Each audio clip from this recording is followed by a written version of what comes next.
அனைவருக்கும் வணக்கம். வந்தியத்தேவன் யாரை பார்த்து கொண்டிருந்தான்? பார்க்கலாம் வாங்க. ஏரிக்கரையில் பல வகை களியாட்டங்களில் ஈடுபட்டிருந்த ஜனங்கள் அத்தனை பேரும் அந்த படகுகள் வரும் திசையையே ஆவலுடன் பார்க்க தொடங்கினார்கள். அந்த படகுகளிலே ஒரு படகு எல்லாவற்றுக்கும் முன்னதாக விரைந்து வந்து ஏரிக்கரை வடக்கு நோக்கி திரும்பும் மூலையை அடைந்தது. அந்த படகில் கூரிய பிரகாசமான வேல்களை ஏந்திய ஆஜானுபாகுவான வீரர்கள் பலர் இருந்தார்கள். அவர்களில் சிலர் ஏரிக்கரையில் குதித்திறங்கி அங்கே இருந்த ஜனங்களை பார்த்து போங்கள் போங்கள் என்று விரட்டினார்கள். அவர்கள் அதிகமாக விரட்டுவதற்கு இடம் வையாமல் ஜனங்களும் அவர்களுடைய பாத்திரங்கள் முதலியவற்றை எடுத்துக்கொண்டு விரைந்து கரையேறத் தொடங்கினார்கள். வந்தியத்தேவனுக்கு இது ஒன்றும் விளங்கவில்லை. இந்த வீரர்கள் யார்? பின்னால் வரும் பாய் விரித்த படகுகளிலே யார் வருகிறார்கள்? எங்கிருந்து வருகிறார்கள்? ஒருவேளை அரச குடும்பத்தை சேர்ந்தவர்களாயிருப்பார்களோ? ஏரிக்கரையில் கையிலே கோல் பிடித்து நின்ற பெரியவர் ஒருவரை வல்லவரையன் அணுகினான். ஐயா, இந்த வீரர்கள் யாரைச் சேர்ந்தவர்கள்? அதோ பின்னால் வரும் அன்னக்கூட்டம் போன்ற ஓடங்கள் யாருடையவை? எதற்காக இவ்வீரர்கள் மக்களை விரட்டுகிறார்கள்? மக்களும் எதற்காக விரைகிறார்கள் என்று கேள்விகளை அடுக்கினான். தம்பி, உனக்கு தெரியவில்லையா என்ன? அதோ அந்த படகுகளின் நடுப்படையில் ஒரு கொடி பறக்கிறதே, அதில் என்ன எழுதியிருக்கிறது என்றார் பெரியவர். பனைமரம் போல் தோன்றுகிறது. பனைமரம்தான். பனைமரக்கொடி பழுவேட்டரையர் கொடி என்று உனக்கு தெரியாதா? மகாவீரர் பழுவேட்டரையரா வருகிறார் என்று வந்தியத்தேவன் திடுக்கிட்ட குரலில் கேட்டான். அப்படித்தான் இருக்க வேண்டும். பனைமரக்கொடியை உயர்த்தி கொண்டு வேறு யார் வர முடியும் என்றார் பெரியவர். வல்லவரையனுடைய கண்கள் அசைவிலா வியப்பினால் வியந்து படகுகள் வந்த திசையை நோக்கின. பழுவேட்டரையரை பற்றி வல்லவரையன் எவ்வளவோ கேள்விப்பட்டிருந்தான். யார்தான் கேள்விப்படாமல் இருக்க முடியும்? தெற்கே ஈழ நாட்டிலிருந்து வடக்கே கலிங்க நாடு வரையில் அண்ணன் தம்பிகளான பெரிய பழுவேட்டரையர், சின்ன பழுவேட்டரையர் என்பவர்களுடைய பெயர்கள் பிரசித்தமாய் இருந்தன. உறையூருக்கு பக்கத்தில் வடகாவிரியின் வடகரையில் உள்ள பழுவூர் அவர்களுடைய நகரம். விஜயாலய சோழன் காலத்திலிருந்து பழுவேட்டரையர் குலம் வீரப்புகழ் பெற்றிருந்தது. அக்குடும்பத்தார் சோழ மன்னர் குடும்பத்துடன் கொள்வினை கொடுப்பினை செய்து வந்தனர். இவை காரணமாகவும் பழுவேட்டரையர் குலம் அரச குலத்தின் சிறப்புகள் எல்லாம் பெற்றிருந்தது. தனியாக கொடி போட்டுக்கொள்ளும் உரிமையையும் அக்குலத்துக்கு உண்டு. இப்போதுள்ள பழுவேட்டரையர் இருவரில் மூத்தவர் 24 போர்களில் ஈடுபட்டவர். அவருடைய காலத்தில் அவருக்கு இணையான வீரர் சோழ நாட்டில் யாரும் இல்லை என்று புகழ் பெற்றவர். இப்போது பிராயம் 50க்கு மேல் ஆகிவிட்டபடியால் அவர் போர்க்களங்களுக்கு நேரில் செல்வதில்லை. ஆனால் சோழ நாட்டு அரசாங்கத்தில் மிக உன்னதமான பல பதவிகளை வகித்து வந்தார். அவர் சோழ சாம்ராஜ்யத்தின் தனாதிகாரி, தானியாதிகாரி. தன பண்டாரமும் தானிய பண்டாரமும் அவருடைய அதிகாரத்தில் இருந்தன. அரசியலின் தேவைக்கு தகுந்தபடி இறை விதித்து வசூலிக்கும் அதிகாரம் அவரிடம் இருந்தது. எந்த சிற்றரசரையும் கோட்டத் தலைவரையும் பெரிய குடித்தனக்காரையும் இவ்வாண்டு இவ்வளவு இறை தர வேண்டும் என்று கட்டளையிட்டு வசூலிக்கும் உரிமை அவருக்கு இருந்தது. ஆகவே சுந்தர சோழ மகாராஜாவுக்கு அடுத்தபடியாக சோழ சாம்ராஜ்யத்தின் இப்போது வலிமை மிக்கவர் பழுவேட்டரையர்தான்.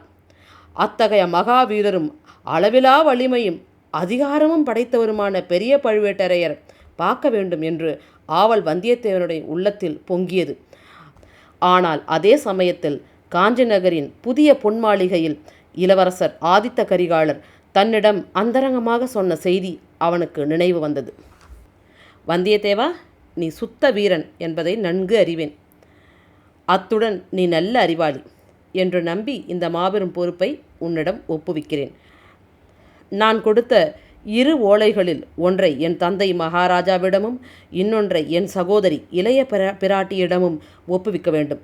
தஞ்சையில் ராஜ்யத்தின் பெரிய பெரிய அதிகாரிகளை பற்றி கூட ஏதேதோ கேள்விப்படுகிறேன். ஆகையால் நான் அனுப்பும் செய்தி யாருக்கும் தெரியக்கூடாது. எவ்வளவு முக்கியமானவராயிருந்தாலும் நீ என்னிடமிருந்து ஓலை கொண்டு போவது தெரியக்கூடாது. வழியில் யாருடனும் சண்டை பிடிக்கக்கூடாது. நீயாக வலுச்சண்டைக்கு போகாமல் இருந்தால் மட்டும் போதாது, மற்றவர்கள் வலுச்சண்டைக்கு இழுத்தாலும் நீ அகப்பட்டு கொள்ளக்கூடாது. உன்னுடைய வீரத்தை நான் நன்கு அறிவேன். எத்தனை தடவை நிரூபித்திருக்கிறாய். ஆகையால் வலிய வரும் சண்டையிலிருந்து விலகி கொண்டாலும் கௌரவ குறைவு ஒன்றும் உனக்கு ஏற்பட்டு விடாது. முக்கியமாக பழுவேட்டரையர்களிடமும் என் சிறிய தந்தை மதுராந்தகரிடமும் நீ மிக்க ஜாக்கிரதையாக நடந்து கொள்ள வேண்டும். அவர்களுக்கு நீ இன்னான் என்று தெரியக்கூடாது. நீ எதற்காக போகிறாய் என்று அவர்களுக்கு கண்டிப்பாக தெரியக்கூடாது. சோழ சாம்ராஜ்யத்தின் பட்டத்திற்குரிய இளவரசரும் வடதிசை சைன்யத்தின் மகாதண்ட நாயகருமான ஆதித்த கரிகாலர் இவ்விதம் சொல்லியிருந்தார். மேலும் வந்தியத்தேவன் நடந்து கொள்ள வேண்டிய விதங்களை பற்றியும் படித்து படித்து கூறியிருந்தார். இவையெல்லாம் நினைவு வரவே பழுவேட்டரையரை பார்க்க வேண்டும் என்ற ஆவலை வல்லவரையன் அடக்கி கொண்டான். குதிரையை தட்டிவிட்டு வேகமாக செல்ல முயன்றான். என்ன தட்டிவிட்டாலும் களைப்புற்றிருந்த அந்த குதிரை மெதுவாகவே சென்றது.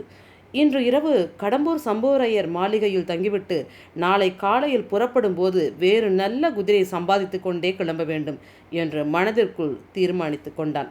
ஆழ்வார்க்கடியான் நம்பி ஏரிக்கரையிலிருந்து கீழிறங்கி தென் திசை சென்ற பாதையில் குதிரையை செலுத்திய போது வந்தியத்தேவனுடைய உள்ளம் ஏரிய அலைகளின் மீது நடனமாடிய படகை போல ஆனந்த கூத்தாடியது.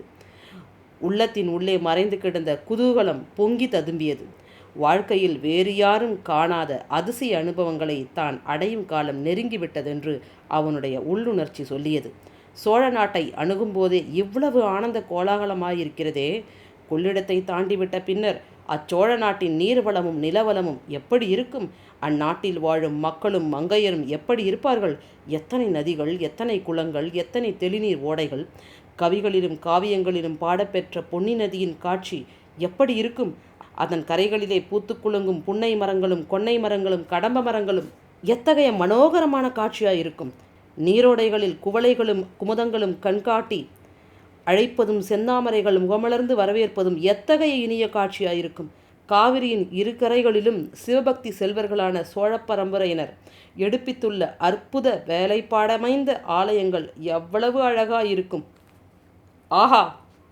பழையாறை நகர், சோழ மன்னர்களின் தலைநகர், பூம்புகாரையும் உறையூரையும் சிறிய குக்கிராமங்களாக செய்துவிட்ட பழையாறை, அந்நகரிலுள்ள மாட மாளிகைகளும் கூடகோபுரங்களும் படைவீடுகளும் கடைவீதிகளும் சிவாலய கற்றளிகளும் திருமாலுக்குரிய விண்ணகரங்களும் எப்படி இருக்கும்?